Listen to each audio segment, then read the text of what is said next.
Hi, and welcome back to the Shane Plays review series of the DC Comics Rebirth titles. We're just plugging right along. If you like this series of content, maybe leave me a comment. I know that there's some people watching it. It seems to be fairly steady, but I'm just trying to get a sense of how interesting it is to people. I know we get some thumbs up on it and get some engagement and stuff like that, but I'm definitely going to keep going with comic book reviews through Rebirth, through all the Rebirth number ones. And I may do some one-off stuff here and there. Um, but if people really want this, even if it's a small portion of my subscribers, if there's like 10 or 20 people or whatever that dependably like to watch it, I'll keep comic book reviews going. So just maybe leave me a comment or something like that, because I do pay attention to comments on thumbs up on what um, content to add to the channel. And this was these DC Rebirth reviews were sort of an experiment to see, one, did I enjoy doing it, which I do, and two, do people enjoy watching it? So anyway, just let me know. But I will keep going through the DC Rebirth number one stuff. So kicking right off, we've got Supergirl, and we're going to be reviewing both Supergirl Rebirth number one and Supergirl number one. So as a reminder, if it has the logo down here, that's the Rebirth one shot. And those are usually reestablishing the status quo of the character in the series and supporting characters and that sort of thing as Rebirth moves forward. Which again, Rebirth is not a reboot, but it is a shift in status quo for the DC universe. So it's still New 52, but it's taking New 52 in a new sort of direction with the characters and the relationships and whatnot. And then, of course, we have the Supergirl number one, which is the number one of the ongoing series, which you can tell by the logo being up here. So, the Rebirth number one, basically, Supergirl, Kara, has gone to the DEO, which is the Department of, I think, extraterrestrial, extra normal operations. And she, for whatever reason, and I don't know why, I haven't been reading Supergirl or anything in the regular DC 52 continuity before Rebirth, she's lost her powers. So she went to the DEO and asked them to help her get her powers back. And the DEO said, we'll help you get your powers back, but you got to work with us.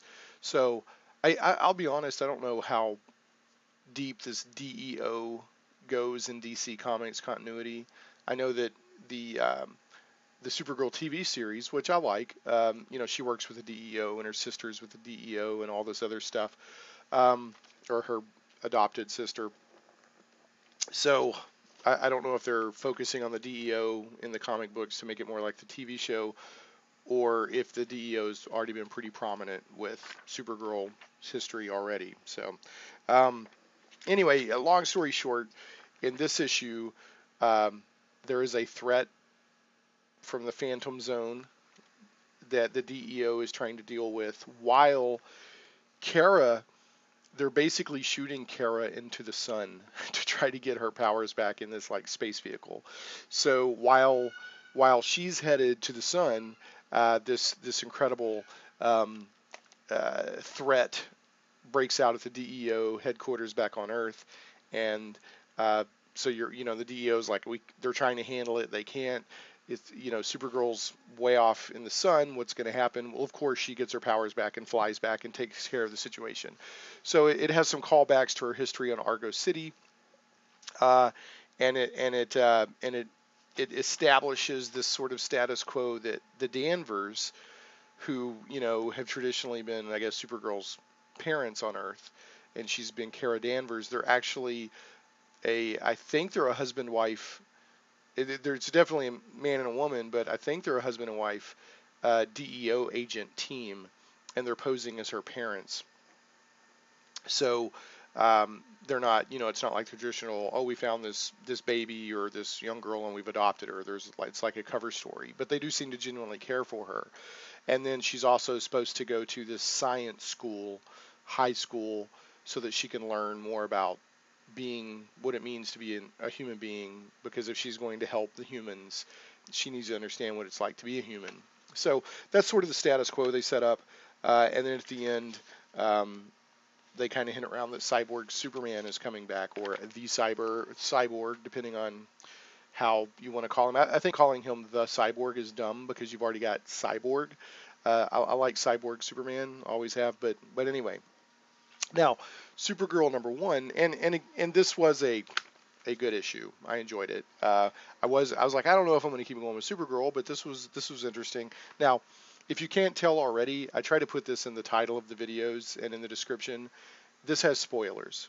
So I'm not talking around spoiler issues. This is riddled. These videos, these reviews are riddled with spoilers. So just be aware.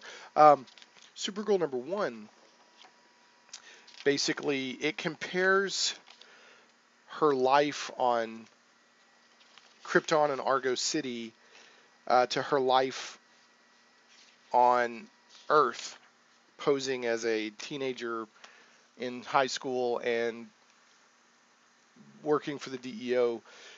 And it really, I don't know if they've done this before. I don't even know if they've done this a whole lot with Superman, because he was just a little baby.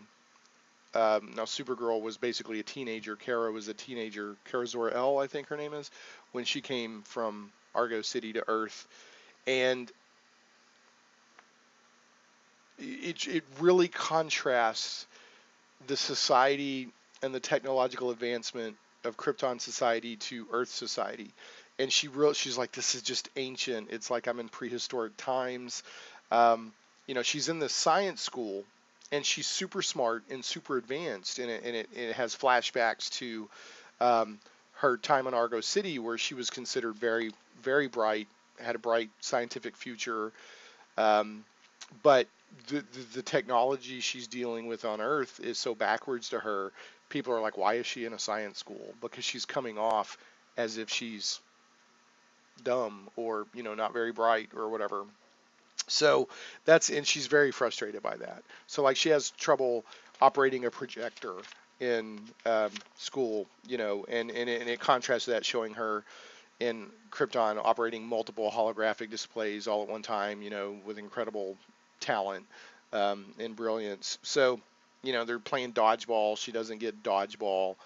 And then it contrasts her playing games back in Krypton, and she's very good. So, anyway, there's a lot of back and forth like that to compare and contrast.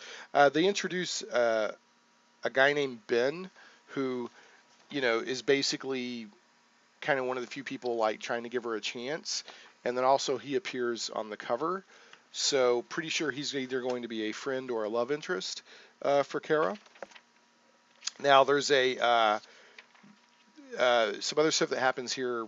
She interrupts basically a robbery on a train and meets Cat Grant. And Cat Grant chews her out for interrupting, because Cat Grant says she had it all under control. So like the TV series, it looks like that Cat Grant, the character of, media mogul Cat Grant, is going to be, a main character or a very important supporting character in Supergirl, like she is in the TV show. There was some other neat stuff in here, like, I don't know if you can see this, but if you look here, this guy's trying to punch her, and she did some super breath, and he punched her super breath and like broke his hand.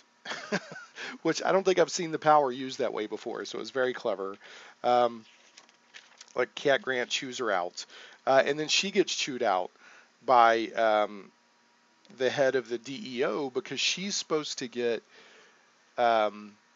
permission anytime she acts as Supergirl. Like if she hears in this case, she hears the robbery and goes and takes care of it. But if she's aware of a situation that she needs to get involved in, she's supposed to get permission from the DEO before she becomes Supergirl and goes and takes care of it. So even though she stopped the robbery, she gets really chewed out for just doing it without permission.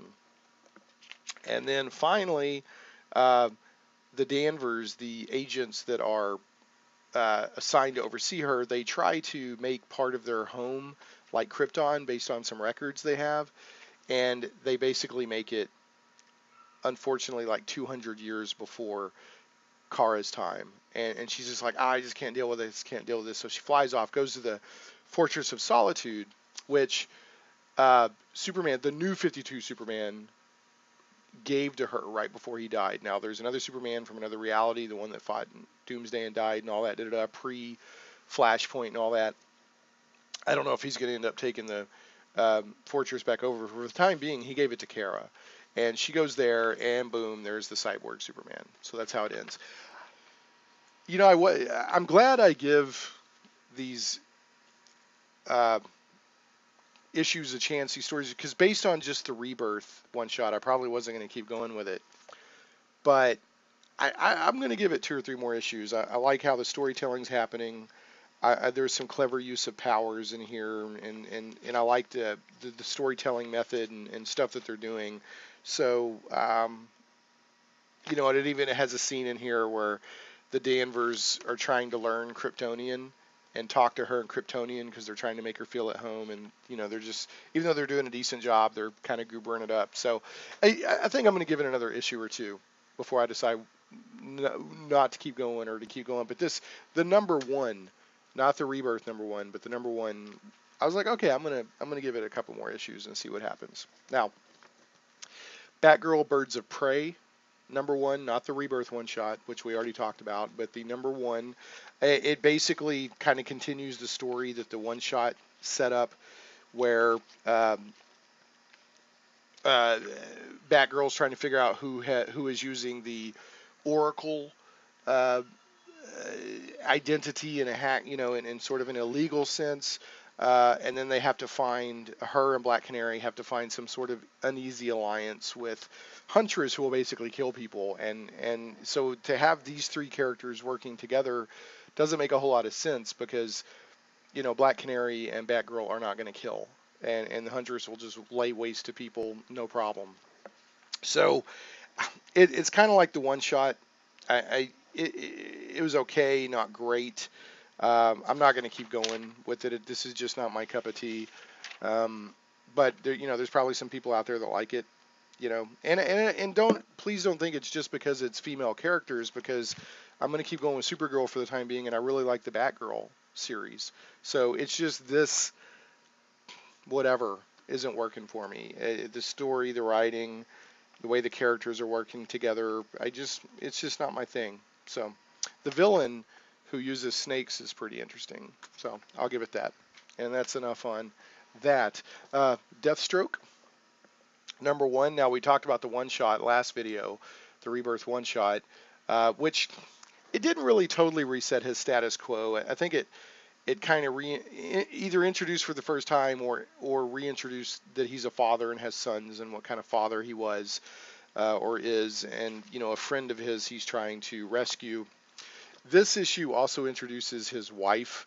There's a flashback to his wife, very aggressive, physical, sexual scene, where, you know, she's frustrated that he's running off and having the adventures, and she's not. She's obviously a mercenary, or, you know, a capable fighter herself. But this series, or this story, basically picks right up where the one shot ended. And, you know, he's trying to rescue his friend, and the Clock King's involved, and there's sort of African country dictator involved, and it turns out that the entire thing was a big setup to get a copy of Deathstroke's suit. I don't know if you can see that at the end, but at the end, the reveal is that they were trying to get his suit, his armor. So I don't know. I'm not going to keep going with this. It's okay. It's entertaining to a point, but, you know, he's just an amoral character. He's a mercenary that kills for money. And, like, I can handle, like, from Marvel, the Punisher, because the Punisher at least had his own twisted morals, right? Like, he's killing people, but he's killing people because of what happened to his own family, and he's trying to eradicate crime. So there's just nothing sympathetic or interesting to me about Slade Wilson. I think he's a great villain. I think he was one of the great villains of the Teen Titans, you know, the new Teen Titans back in the day. Some great story arcs with him, but as a continuing main character for a series, he's just not interesting to me. So it's not so much the storytelling, and it's not so much, I mean, the art's fine, the storytelling's fine. You know, there's some interesting characters and stuff here, but I have no desire to keep up with Slade Wilson on an ongoing monthly basis. So that's what it comes down to. Hellblazer number 1. as opposed to the one-shot, which we reviewed last time. Now, last time in the one-shot, he had gone back to London, which he wasn't supposed to do. He had been cursed by a demon and was not allowed to return to London, but he, of course, figured out a way around that. Uh, and in that one shot, and there's not really a major new status quo here for John Constantine. About the main status quo change is he's gone back to London. So there's no huge reset here on the status quo on John Constantine. But in that one shot, there's a scene where there's really crazy heavy stuff going down in London. And the Justice League wants to get involved, and Swamp Thing shows up and says, you know, please stay out of it, da-da-da. And you're like, wow. And, well, this issue tells why. He's doing a favor for Swamp Thing, Swamp Thing's trying to track down his love of his life, Abby, and Abigail, and John Constantine's helping him do it.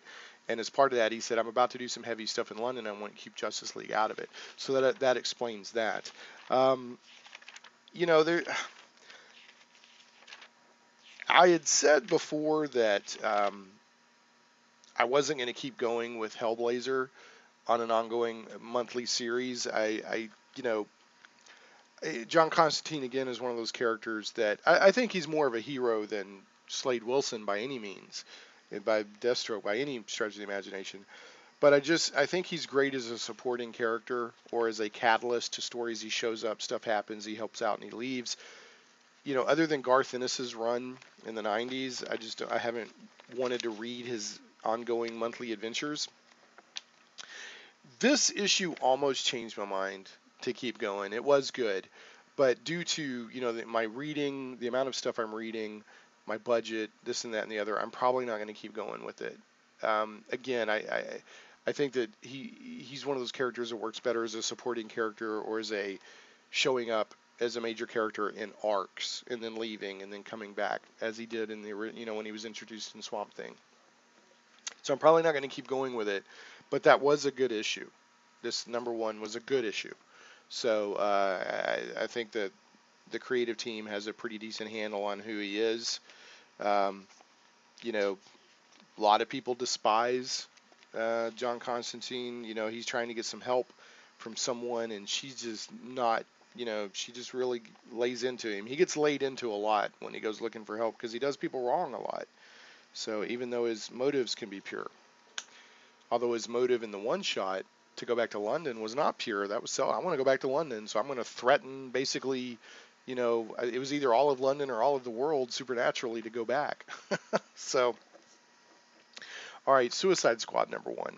Now the Suicide Squad one shot, Rebirth one shot, we already went over, and that basically, you know, established, reestablished, or whatever the status quo that, you know, you got Rick Flag, who's a honorable soldier, is riding herd on these criminals, these Dirty Dozen type criminals that Amanda Waller will send in, you know, with no problem to kill them to get the job done. So they're criminals that are pressed into service against their wishes, but ostensibly it's because if they participate, they'll get time taken off their sentences. So, and of course, your core Suicide Squad is, you know, it's right here on the cover. You got Deadshot, Harley Quinn, Katana. Katana's not really a bad guy. She kills criminals or hunts criminals, so I think she's there more willingly. You got Captain Boomerang and Killer Croc, and the Enchantress, June Moon. So those are your core Suicide Squad, and then of course you'll have other people show up here and there, and some of them will die and this and that. So this issue, they're basically, you know, we've reestablished the status quo of what it is. In this issue, they just send them right in on a mission. I liked it. There's a couple of things I liked about this. One is you get to see Harley Quinn play. I don't know if you could see that or not, but she's playing Pokemon Go in space.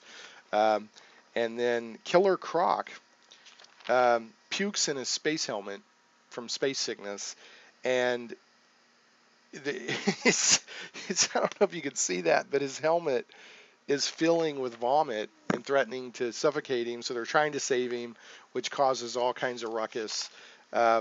gets everything all off kilter as they're doing this re-entry, and they crash and you don't know what happens. Although I'm sure they survive for the next issue. Now it's a brief story because and it shows them at the end all floating in the water as they've crashed through the ice. Um, it's a brief story because they're doing backup features, and this backup feature is about Deadshot. Um, so I'm kind of conflicted. It's neat to get backup features because you can get more information, more insight, spend more time with characters than in a team book than maybe you can, in the regular team stories because you're just focusing on that character. But it also cuts the main story short.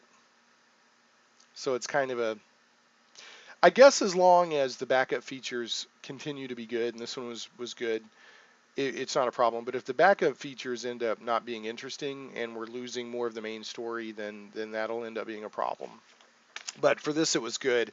So you get a Suicide Squad team story for half the book, and the other half of the book you get a Deadshot backup feature talking about good old Deadshot, and it's some stuff he's doing with Batman, and it also involves Deadshot's daughter, which is a very important supporting character for Deadshot. Now we have this Suicide Squad War Crimes Rebirth #1. This is a one-shot. It has nothing to do with the new status quo. It has nothing to do with Rebirth. I think basically just everything that's coming out right now has Rebirth on the top of it. So I'm not gonna spend a lot of time on this because this isn't really a Rebirth issue. But I will say that it's a fun read. It's written by John Ostrander, who was the original Suicide Squad writer. Very important Suicide Squad in general. And so it really feels like reading like an 80s Suicide Squad story. It's got that kind of sensibility and pacing, and there's some sort of interesting new bad guy characters introduced. There's a few plot twists, and it feels very Ostrander. And it's got Mad Dog in it. Hey, there you go. He's one of the characters that is the Suicide Squad team. Who's the team? You got El Diablo, Harley Quinn, Mad Dog, Captain Boomerang, Rick Flag, and Deadshot. They're all sitting there getting their orders. And I'll let you read the issue so you can see if Mad Dog survives or not. So that's all I'm going to say on that. I had fun with it. I enjoyed reading it. Like I said, I'm just not going to spend a lot of time on it because it's not really Rebirth. Now, here's definite Rebirth issue. We've got Blue Beetle Rebirth #1. This is the Rebirth one-shot, as you can tell, because the Rebirth is down here, sort of establishing the status quo of the new Blue Beetle series. And basically what's happening here is, Jaime is the Blue Beetle wearing, the Blue Beetle armor, okay, which in the past has been established to be, of science fiction origin. I don't know if in the New 52 continuity, but in DC kind of history in general, the Blue Beetle armors were designed to hunt down and fight Green Lanterns. I don't know if that's the case in New 52. Maybe somebody can let me know. But basically, in the DC Rebirth one-shot, the overall Rebirth one-shot, it showed Jaime reaching out to Ted Kord for help to remove, I got to get this scarab off my back because the scarab's fused to his back, and he armors up when he needs to. And it can do all kinds of crazy. It's sort of a cross between Iron Man and Green Lantern because the armor can morph into different configurations as needed, create weapons and wings and all kinds of other stuff. So, stuff I liked about this a lot. One, I'm glad to see Ted Kord back. I love the original Blue Beetle. He's originally a Charlton hero, or is it Charlton? And right during Crisis on Infinite Earths, they introduced Blue Beetle to the DC continuity. And then he went on to have his own series, and I really, really like the Ted Kord, sort of athletic, street-level crime fighter, inventor, gadget guy with the bug vehicle. I liked that character a lot.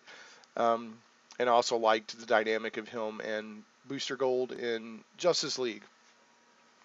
So when it turns out that Maxwell Lord blew his brains out, one, I didn't like that because I like Blue Beetle and Ted Kord, and two, that just having a major character get their brains blown out by what used to be a good guy character or somebody presented it, just this is some of the stuff that I think that Rebirth is trying to get away from.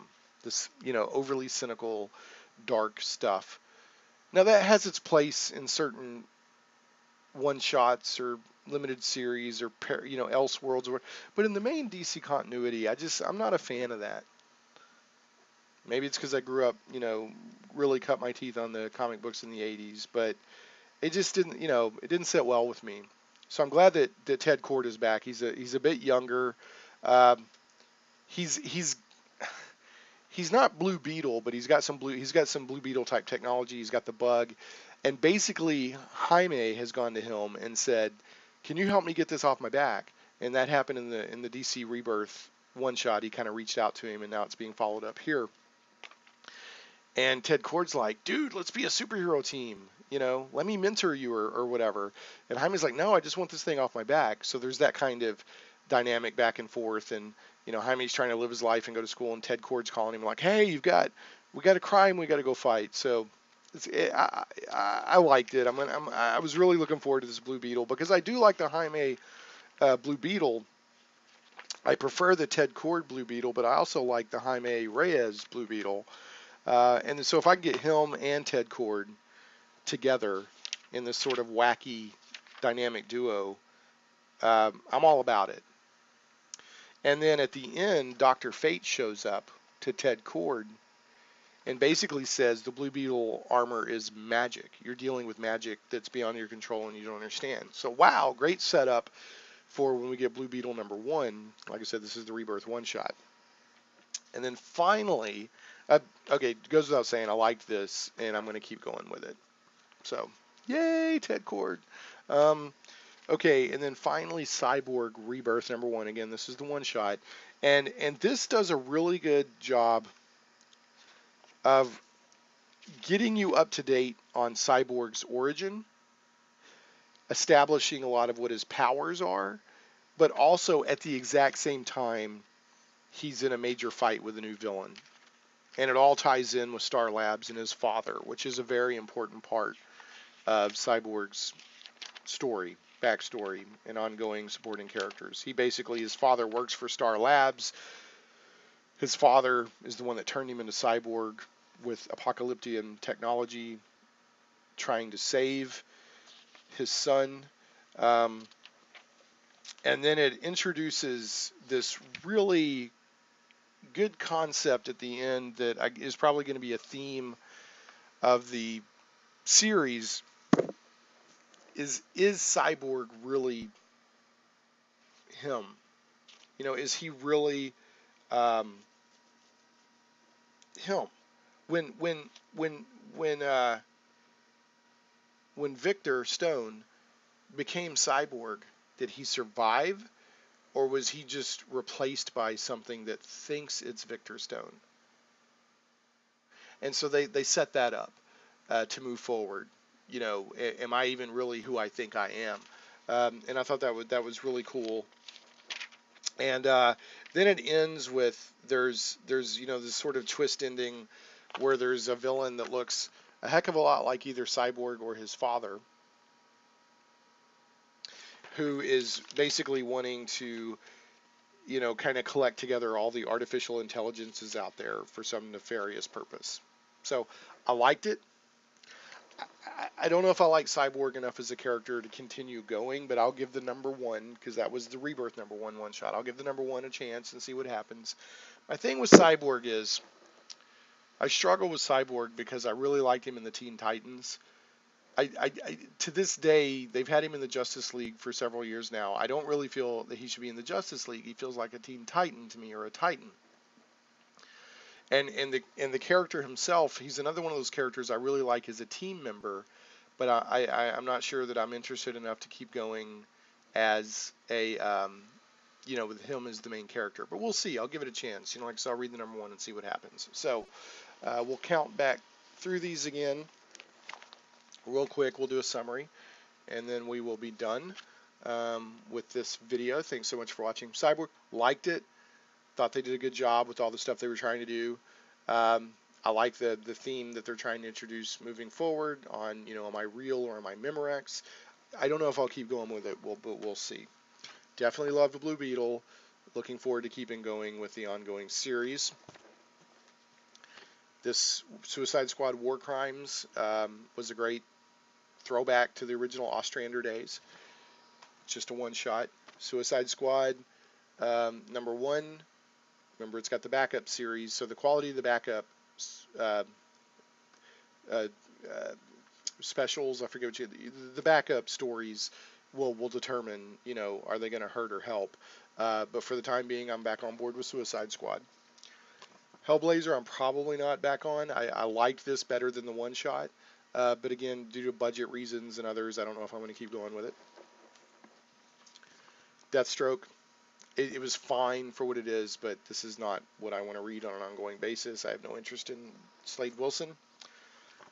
Batgirl Birds of Prey just doesn't, after reading the one-shot and the number 1, it just doesn't do it for me, so I'm not going to keep going with it. Supergirl number 1, I enjoyed. I plan to keep going for a couple more issues and see how it plays out. And the Supergirl Rebirth was enjoyable, and set up the number 1 pretty well. Good status quo reset. So that's where we're at. Thanks so much for watching the Shane Plays Rebirth comics review series, and we will catch you next time. Thanks for watching. If you haven't subscribed to the channel already, please do so. Leave me a thumbs up and maybe a comment on the video. That helps a lot. Thank you.